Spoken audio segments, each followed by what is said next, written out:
Indeks harga saham gabungan tampil perkasa pada penutupan perdagangan hari ini. Sempat menguat di sesi pertama, IHSG justru menutup hari dengan kenaikan tajam ke level 1,93%.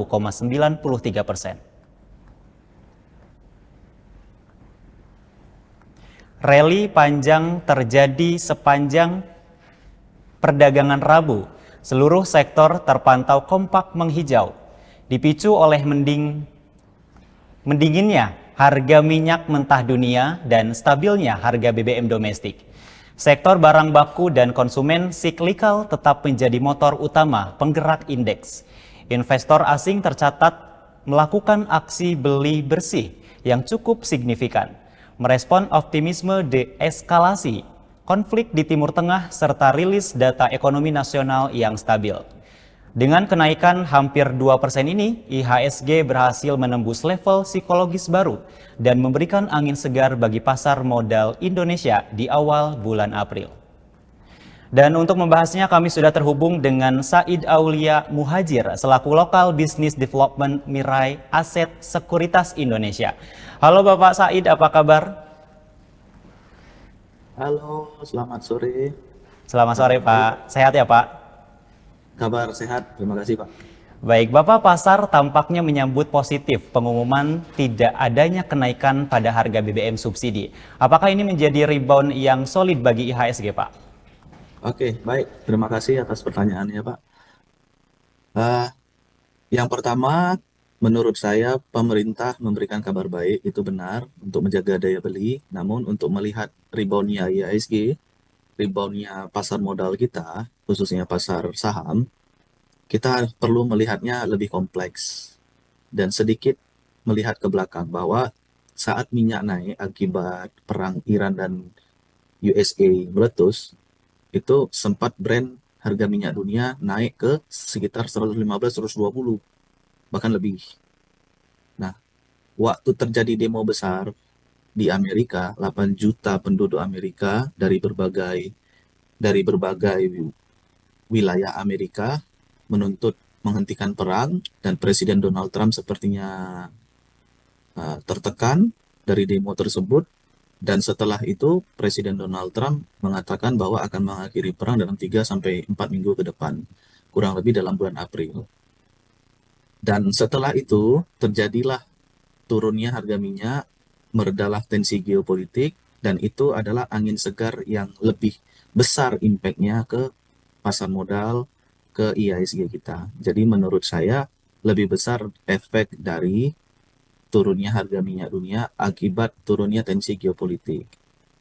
Demikian, Pak. Baik, Bapak, di seluruh indeks sektoral kita berada di zona hijau. Sektor konsumen siklikal memimpin dengan kenaikan 3,72%. Bagaimana Pak analisis menurut Bapak? Oke, baik. Menyambung dari yang sebelumnya, jadi kita melihat bahwa kenapa indeks naik setelah harga minyak dunia turun. Jadi penting untuk kita pahami bahwa investasi ini adalah bagian dari daya beli. Jadi apabila daya beli terjaga dan bahkan meningkat, indeks bisa naik lebih tinggi.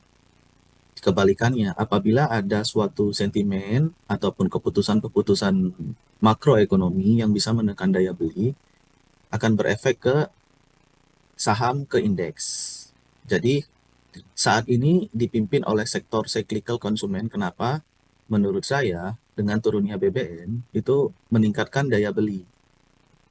Karena harga minyak bisa meningkatkan inflasi, dan apabila inflasi tinggi, naik, menurunkan daya beli. Dan kebalikannya Pak, menurut saya kalau seandainya inflasi turun karena BBM-nya terjaga atau bahkan turun, ini sebuah momen di mana indeks kita di semua sektor rata-rata turun sangat dalam sekali, kecuali sektor migas. Dan sekarang dianggap sudah di titik terlemahnya, titik terendahnya, maka kesempatan yang bagus untuk buy. Dan kenapa sektor konsumen yang meningkat lebih tajam? Karena menurut saya sepertinya pasar sudah melihat pertama kali yang akan pulih adalah daya beli, sehingga sektor consumer cyclical yang memimpin. Sekian. Baik, Bapak percepatan pelaksanaan program B50 yang diumumkan oleh pemerintah, apakah cukup memberikan sentimen positif jangka panjang untuk sektor industri dasar dan energi, Pak? Ya, baik Pak, ini penting untuk ekonomi nasional kita. Kenapa saya setuju dengan program Pak Prabowo. Maaf, saya setuju dengan dengan program Pak Prabowo. Kita harus mandiri pangan, kita harus mandiri energi. Jadi kita harus mengurangi ketergantungan impor kita terhadap energi dari luar negeri. Apabila terjadi gejolak geopolitik, perang lagi, harga minyak tinggi, kalau kita biaya impornya tinggi, harga BBM nasional bisa naik. Dan itu akan sangat menekan daya beli kita, menurunkan daya beli kita. Dan dengan biofuel dari kelapa sawit dan sebagainya, kita bisa mandiri energi, Pak. Jadi ini bisa sangat penting untuk menjaga ekonomi nasional kita. Dan apakah sektor ini akan diuntungkan? Sudah pasti akan diuntungkan. Jadi bukan hanya sektornya, Pak, tapi ekonomi nasional kita juga secara makro. Demikian. Baik, Bapak, namun ada anomali di sektor energi batubara dan migasi. Saham Ya. AKRA, ITMG, dan MIDC justru masuk deretan top losers. Mengapa mereka justru ditinggalkan saat pasar sedang rally, Pak? Oke, baik, Pak. Bagi saya hal tersebut wajar, tidak anomali.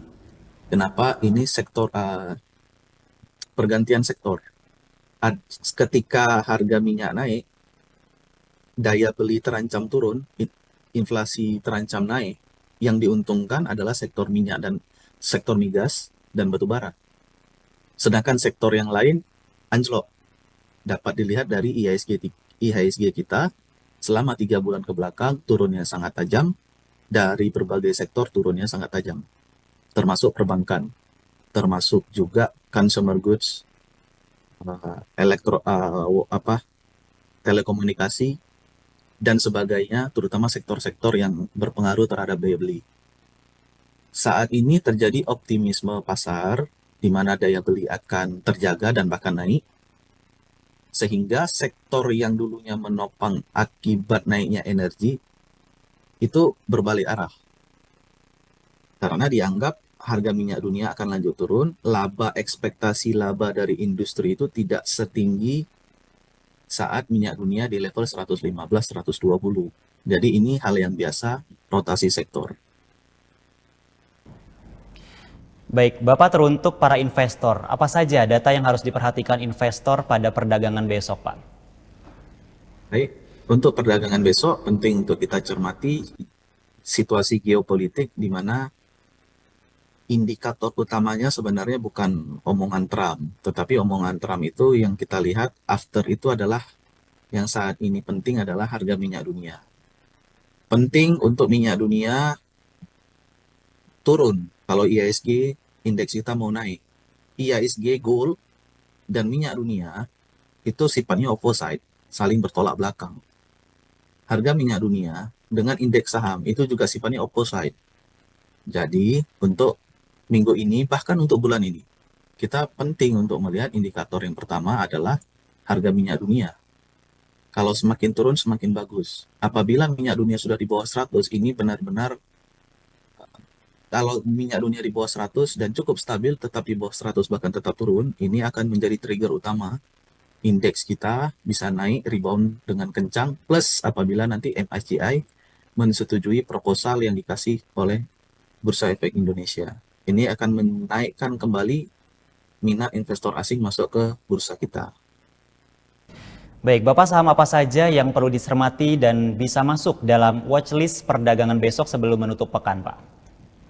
Oke, baik. Ada beberapa watchlist sektor, diantaranya yang pertama adalah sektor emas. Jadi apabila keputusan geopolitik internasional ini bisa menekan inflasi, di mana harga minyak itu turun, jadi the Fed saat ini memang masih wait and see, dan syukurnya the Fed belum mengambil keputusan saat masa pemikiran ini, perang sudah reda.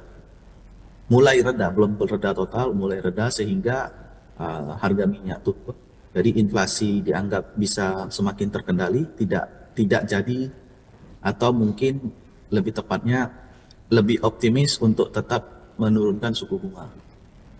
Apakah ini berdampak positif bagi bursa? Tentu saja, bursa saham kita akan sangat positif. Sektor apa? Yang pertama ada sektor emas, yang kedua sektor-sektor yang berhubungan dengan geopolitik, di mana mineral kritis itu penting, dan juga kita bisa perhatikan sektor telekomunikasi, dan juga sektor consumer.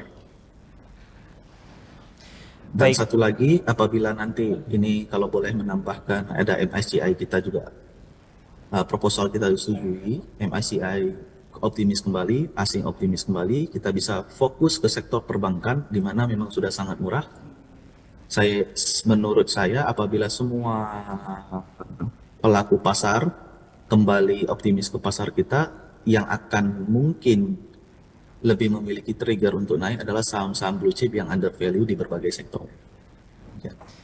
baik. Terima kasih Pak Said untuk waktu dan analisanya di Prime Report hari ini. Sukses dan sehat selalu, Pak. Terima kasih Eljon TV, selamat sore, salam sehat semuanya.